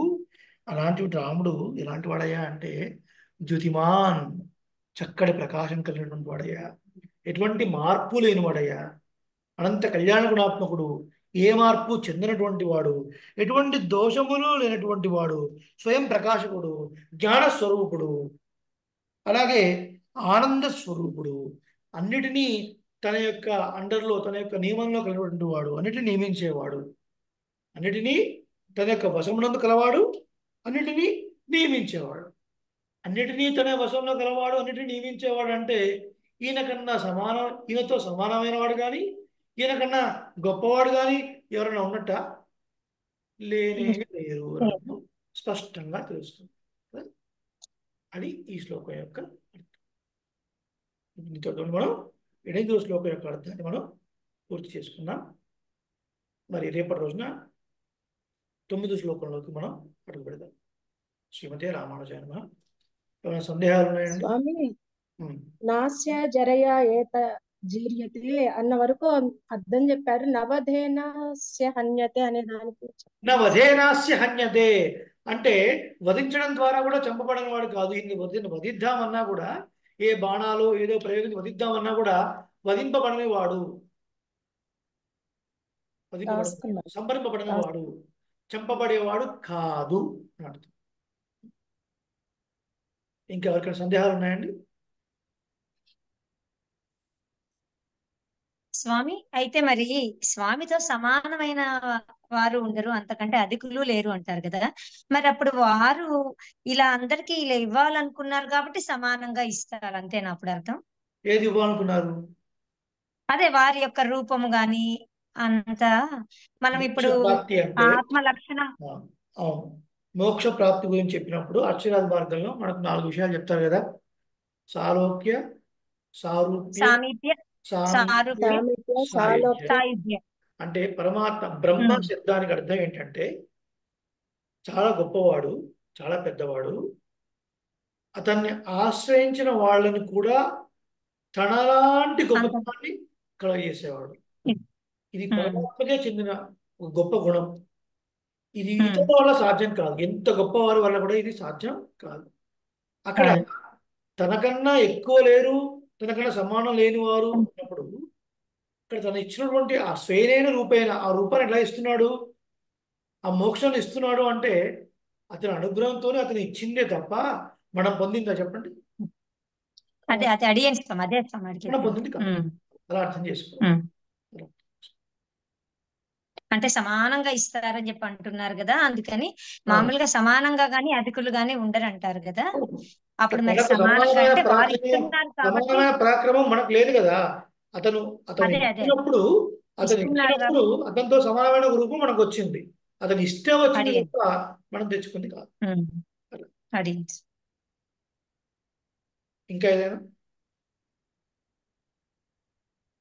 అడిగండి. నేర్చుకోమన్నారాయన. శ్రీమన్నారాయణ. ఆ, అంటే చిన్న మీరు పరమాత్మని చూసారా ఎవరైనా అట్లాంటి క్వశ్చన్స్ ఎవరైనా అడిగినప్పుడు సూర్యుడినే చూడలేము, పరమాత్మని ఎలా చూడగలుగుతాము ఈ కంటితోని అన్నాడు. దానికి అంటే చిన్నజీయర్ స్వామి వారు ఒక ఇంటర్వ్యూలో ఆ ఎవరికో ఇట్లనే సమాధానం చెప్తుంటారు అనమాట. వాళ్ళు అడుగుతారు, ఆ, అంటే చిన్న విషయం షేర్ చేసుకోవాలనిపించింది, అది స్ట్రైక్ అయింది. చెప్పండి చెప్పండి. అయ్యో పర్లేదు, సో, చెప్పండి. ఆ, ఎన్నో చెప్పాము, పరమాత్మను చూస్తానని ఎన్నో చెప్పాము. రీసెంట్ కూడా మీరు వచ్చిన భవ్య తులసి వనంలో కూడా ఒక ఎగ్జాంపుల్ చెప్పాం కదా. ఆ, మైక్రోస్కోప్ చూడటానికే మైక్రోస్కోప్ సహాయం కావాలి, అవును పరమాత్మ అవును చూడాలంటే శాస్త్ర సహాయం కావాలి. సింపుల్. అవును అవును. చెప్పండి. అయితే స్వామివారు ఏం చెప్తారంటే, ఆ తన ఇంటర్వ్యూ చేసే వాళ్ళకి ఆ మీరు వెంకటేశ్వర స్వామిని చూసారా అని అడుగుతారు. సో వాళ్ళు చూసామని చెప్తారు. సో వెంకటేశ్వర స్వామి ఎవరండి అని అడుగుతారు. ఉమ్. అంటే ఆ అవతారం ఎలా వచ్చిందండి అని అడుగుతారు.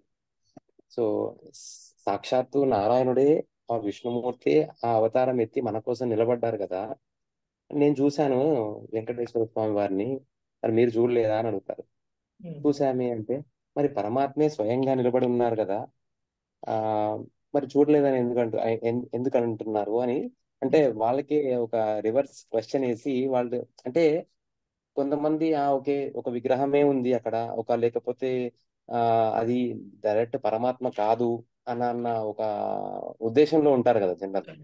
ఇప్పుడు సో మీరు పాశ్చాత్య చూసారు, శాస్త్ర మీరు జ్ఞానం చూసారు. కలిగినటువంటి మనకు పరమాత్మ ఇన్ని ప్రాకారాల్లో ఉన్నప్పుడు అంత ఆ, మనం దక్షామూర్తిని కూడా పరమాత్మను చూడగలుగుతున్నాము. ఆ, మహర్షులు ఆ, అయినటువంటి వారు సమస్త ప్రపంచాన్ని చూడగలుగుతున్నారు. వీళ్ళు అవును. ఎక్స్పెక్టేషన్స్ అంటే మీరు నేను ఎలా మాట్లాడుతున్నామో అలా మీరు పరమాత్మతో మాట్లాడేట్టుగా చూసారా అనేది కొంతమంది చూసారా, భావన. అదే అదే, అంటే అట్లా చెప్పాలనిపించింది. కరెక్ట్, అది కరెక్ట్, మంచిగా. మన కోసమే అలా నిలబడి ఉన్నారు, మీరు చూడలేదంటారండి. చూస్తున్నాను, నేను పరమాత్మనే చూస్తున్నాను దాంట్లో, మీరు మీరు వాస్తవం. చూడట్లేదు, మీదేదో ప్రాబ్లం ఉన్నట్టు. ఒకసారి అలా ఆలోచించొద్దు, మీరు కూడా పరమాత్మనే చూస్తున్నాం అంటే. చిన్నజీయర్ స్వామి వారంతటి వారు ఆ పరమాత్మని చూస్తేనే కదా ఆయనకి ఇంత శక్తి, లేకపోతే ఆయన ఒక సత్య సంకల్పం కైండ్ ఆఫ్ థింగ్స్ అని ఆయనకు వస్తాయి. మరి చూసారా లేదా అని ఒక చిన్న సందేహం అడుగుతారు అనమాట వాళ్ళు అట్లా. సో దానికి ఈ విధంగా సో సమాధానం. అదే అండి, ఎంతూసియాస్ట్ కొత్తగా ఆధ్యాత్మిక అవును పెట్టిన వాళ్ళందరికీ కొన్ని వందల సందేహాలు ఉంటాయి. కానీ అవును అవును. వందల సందేహాలకి వాట్ దే ఎక్స్పెక్ట్ ఈజ్ మాకు ఉమ్, ఆన్సర్ దొరకాలి అంట. proofs. Who is free to answer all your questions అండి? మాట అవును చెప్పండి కదా. ఇప్పుడు అదే.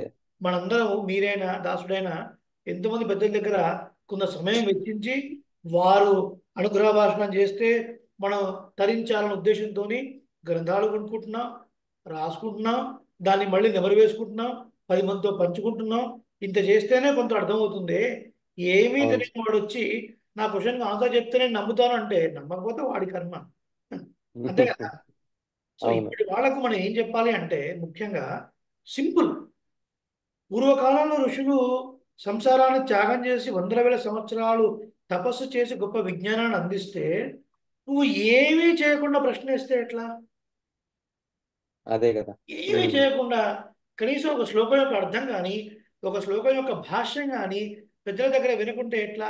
ఈ సంక్షేమ రామాయణంలో చూడండి మురళి గారు, నిజంగా ఎంత గొప్ప గ్రంథాలంటే మనము పెద్దల దగ్గర అవును సేవిస్తుంటే మనకు ఎన్నో ఉపనిషత్ అర్థాలు ఇందులో మనకు భాషిస్తాయి. ఇప్పుడు ఈ రోజు మీరు విన్నారు, భాష్యాన్ని విన్నారు. ఎవరిది? గోవింద ఉమ్, భాష్యం. ఎన్ని విషయాలు మనం తెలుసుకున్నామండి ఇందులో. ఈ అపాత అవును పాపన విజర విమృత్యు విశోక అనేది ఉపనిషత్తులో మాట. ఎన్ని ఉమ్, దాపార్థాలు మనం తెలుసుకున్నాం వీటిలో. అంటే ఈ కనెక్షన్స్ మనం ఒక సేవిస్తే, ఒకటి ఏదన్నా క్రమంగా సేవించామనుకోండి, అట్లీస్ట్ సంక్షేమ రామాయణం క్రమంగా సేవిస్తే ఎన్నో ఎన్నో సందేహాలకు సమాధానం దొరుకుతుంది. సో మనం అందరం మన పిల్లకి ఏం చెప్పాలంటే ఫస్ట్ అటెన్షన్ పే చేయండి, ముందు వినండి, ముందు ఉమ్. ఏదో ఒకటి సేవించండి, ఆ తర్వాత ప్రశ్న అడగండి, ఆ తర్వాత ప్రశ్న అడగండి. అంత ఓపిక లేదు ఇప్పుడు. ఏంటంటే చాట్ అదే అండి. జీపీటీ రావడం ఇప్పుడు వల్ల కూడా కరెక్టే మీరు చాలా అన్నది. దాసుడు కూడా ఆన్సర్స్ కావాలనుకుంటున్నారు ఇప్పుడు అట్లా. ఏమండి, లేదు ఇప్పుడు ఏ సందేహం వచ్చినా గూగుల్కి వెళ్ళిపోతే గూగుల్ ఆన్సర్ ఇచ్చినట్టు ఇట్లాంటి వాటికి కూడా ఆన్సర్లు చాలా ఈజీగా దొరుకుతాయి. నాకు పువ్వులు దొరికిపోతుంది. నమ్ముకొని సమాధానం తీసుకుని కుక్కతో పట్టుకొని గోదావరి ఈదినట్టే. అందులో ఆ, జ్ఞానం పొందే కన్నా అజ్ఞానమే వేరే రకంగా ఉంది, విపరీత జ్ఞానం వేరేటువంటి అవకాశం అవును ఉంది. అవును అందులో అవును. ఉన్నటువంటి జ్ఞానం ఏదో కొందరు అథెంటిక్ చెప్పిన వాళ్ళదే ఉంటుంది తప్ప ఆ అథెంటిక్ ఏదో మనకు తెలుసుకునేంత జ్ఞానం కూడా మనకు ఉండాలి కదండి. జ్ఞానం. ఆ, అవును స్వామి అది అవును. ముఖ్యం. కాబట్టి ఏంటంటే ముఖ్యంగా ముందు వినడం అలవాటు చేసుకోవాలి పెద్దల దగ్గర. ఇప్పుడున్న జనరేషన్స్కి అంత ఓపిక లేదు అని మనం అనడానికి వీల్లేదు. ఉమ్, మనం అలవాటు చేస్తే ప్రతిదీ అలవాటు అవుతుంది. మనం అలవాటు ఉమ్, చేస్తే ప్రతిదీ అలవాటు అవుతుంది. మల్టీప్లెక్స్లు మనం అలవాటు చేస్తేనే అలవాటు అయింది. ఇంటర్మిషన్లో కోకా-కోలా, పెప్సీ, జంబో పాప్కార్న్ ఇవన్నీ మనం అలవాటు చేస్తేనే అలవాటు అయ్యాయి. కాబట్టి ప్రవచనం కూడా మనమే అలవాటు అవును చేయాలి. ఎవరు కూడా తీరిగ్గా సమయం తీసుకొని ఆ, అంత చెప్పడానికి ఎవరికి అంత సమయం లేదు. ప్రతివాడి సమయం కూడా చాలా ముఖ్యం. ప్రతివాడి సమయం కూడా చాలా ముఖ్యం. మనం కూర్చుంటే శ్రద్ధవాన్ లభతే జ్ఞానం. అంత ఈజీగా ఏది మార్కెట్లో దొరకదు. మనం టైం స్పెండ్ చేయాలి. మనం టైం స్పెండ్ చేసే దిశగా మన పిల్లల్ని మనం తయారు చేయాలి. అది మనం గుర్తుపెట్టుకోవాలి. సరే స్వామి. యా. శ్రీమతి రామానుజన్ ఇంకేదన్నా గోవిందరాజే వ్యాఖ్యానం ఎట్లా అనిపిస్తుంది మీ అందరికి? చాలా వైభవంగా ఉన్నది స్వామి. చాలా బాగుంది స్వామి. మరి దీంతో వాసుదాసు గారి మందిరం కూడా కొంత కలిపి స్వామి దీంతో కొంచెం మందిరం కూడా కలిపి సేవిద్దామా? లేదా కష్టానికి సేవించి ఆ తర్వాత చూద్దామా? సరే, రేపటి మీ రోజున చూద్దాం. మీ ఓపిక స్వామి. సరే, రేపటి రోజున మళ్ళీ మనం ఇంకో శ్లోకం వేద వేదాంత వేద్యాయ మేఘశ్యామలమూర్తయే పుంసాం మోహన రూపాయ పుణ్య శ్లోకాయ మంగళం. మంగళాశాసనపరైః మదాచార్య పురోగమైః సర్వైశ్చ పూర్వైరాచార్యైః సత్కృతాయాస్తు మంగళం. శివతే రామాయణ స్వస్తి. రామానుజ జయ రామానుజ జయ రామానుజ జయ రామానుజ. జయ జై శ్రీమన్నారాయణ. శ్రీమన్నారాయణ స్వామి. హరే స్వామి. జయ శ్రీ